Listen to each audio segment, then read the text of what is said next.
Welcome back to the Heart Headlines today, where we're going to have another day of rounding up some more of the Kingdom Hearts 3 D23 information that has been waterfalling just ever since the trailer dropped. But today we're going to be talking about some of the different story aspects that Nomura has talked about in his interviews. And there's actually quite a lot of very interesting things to talk about here.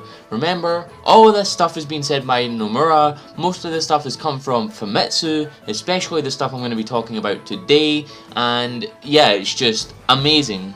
So much news, I said it yesterday, so much news to talk about. Of course, all of this stuff has been compiled and archived on KH Insider, as well as KH13, but I would argue KH Insider has a much more organised and sort of extensive pile of information here, so I'm going to be using KH Insider for these news videos. So with that being said, let's jump into the story elements that Nomura has talked about within these interviews. Let's get into it.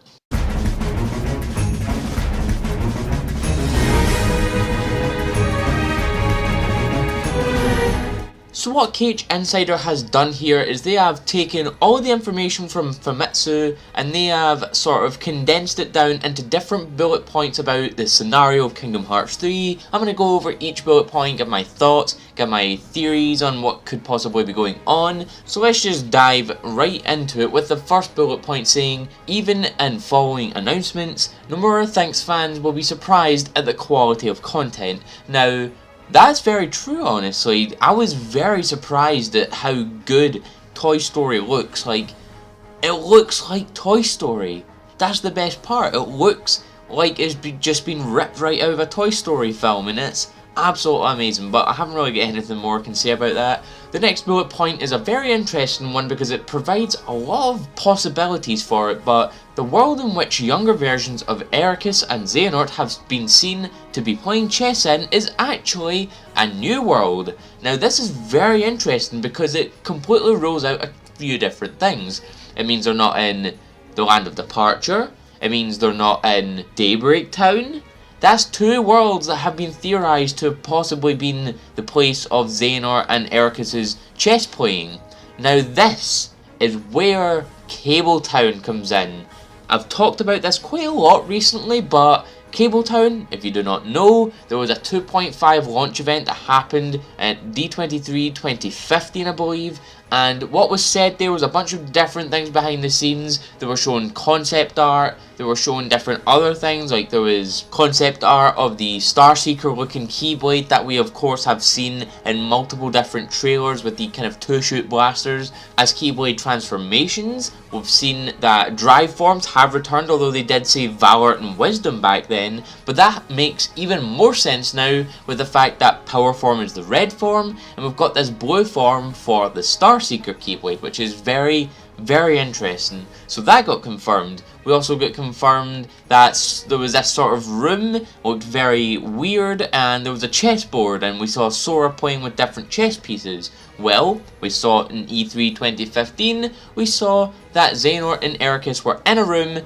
playing chess with a curtain like a massive window with a curtain.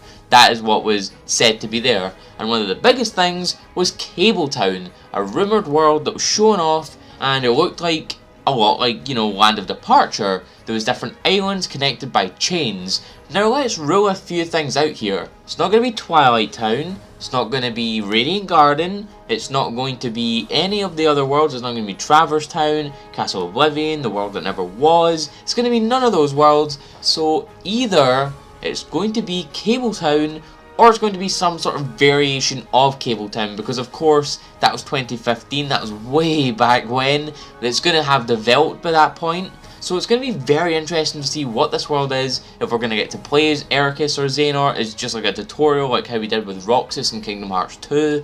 It's going to be very interesting. The next bullet point is what I talked about yesterday in regards to the amount of worlds in Kingdom Hearts 3. It will be less than Kingdom Hearts 2. However, the content available to play in each will be a lot richer. I spoke about that in yesterday's video, so there will be an info card up in the top right hand corner for you guys to go and check that video out. It's very interesting news about the new worlds and how much there might possibly be and how their content's going to be as well. The next bullet point is, story-wise, there are a plentitude of characters, so the story will also be rich. Nomura comments that he can't have everyone meet together and throw one-liners at each other.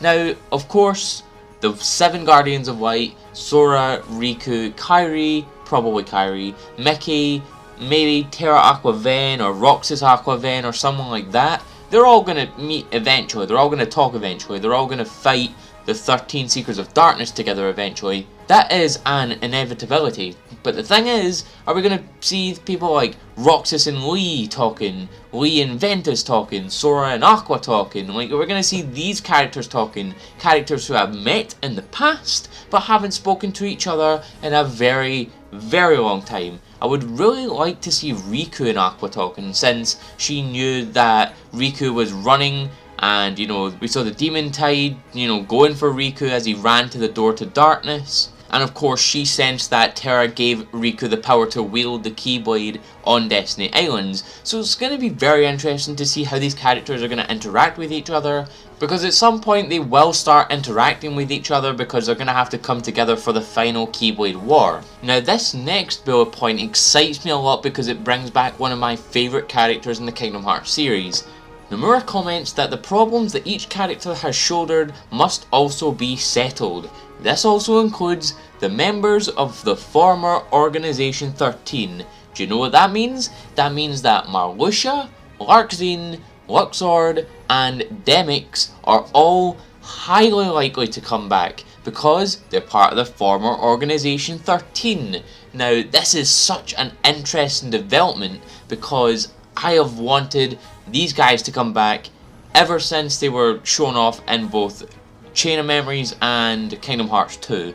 And these 4 characters specifically are the 4 characters we have not had any backstory on, we've not had somebody names, we've not had anything of that sort. So it's going to be very nice to see them come back and have their stories settled, because Marluxia, for one, is one of my favourite characters of the Kingdom Hearts series. He's one of my favourite villains of the Kingdom Hearts series. So it's going to be nice to see them come back, and I wonder, considering somebody's keep the memories of nobodies once they are brought back into existence, maybe they're going to think about Sora. Are they going to side with him? Are they going to fight against him? Because remember, they both really didn't like Sora at all back in the days of Chain of Memories. Maybe Luxord and Demyx are fine, but Marluxia and Larxene, oh no. They're going to have some sort of animosity towards Goku if they do in fact come back. But it's going to be very interesting. However, it does completely contradict something Nomura said quite a while back. He said that the Master of Masters in no way, shape or form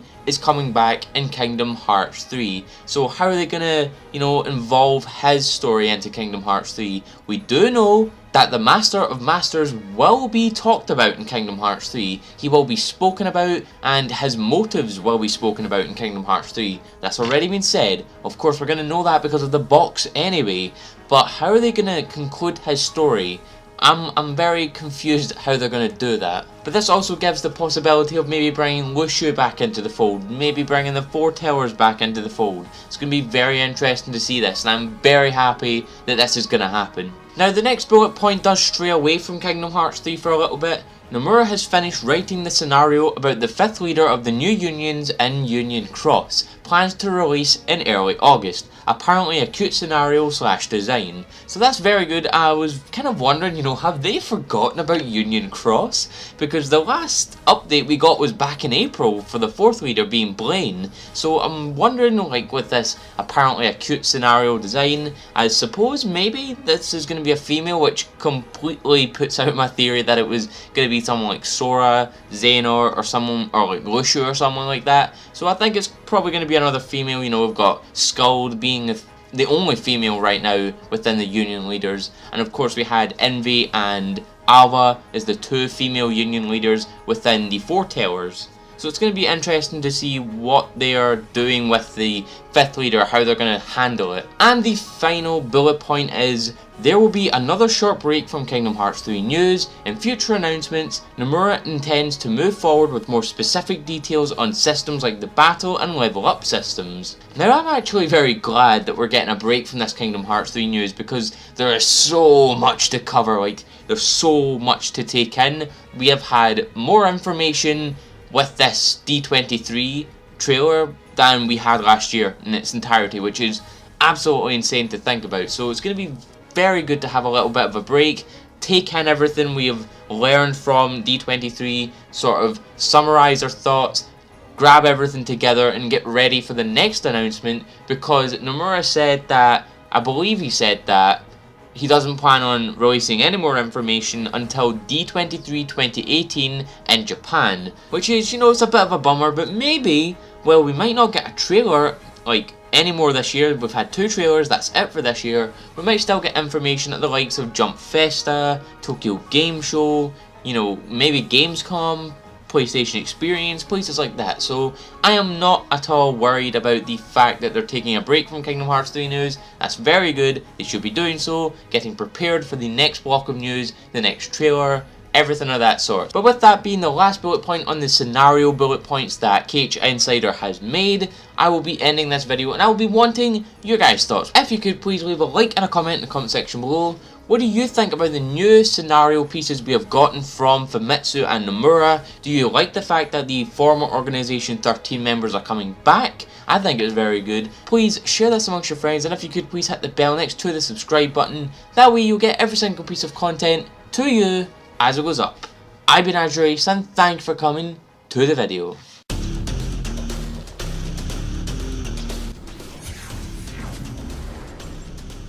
You have arrived.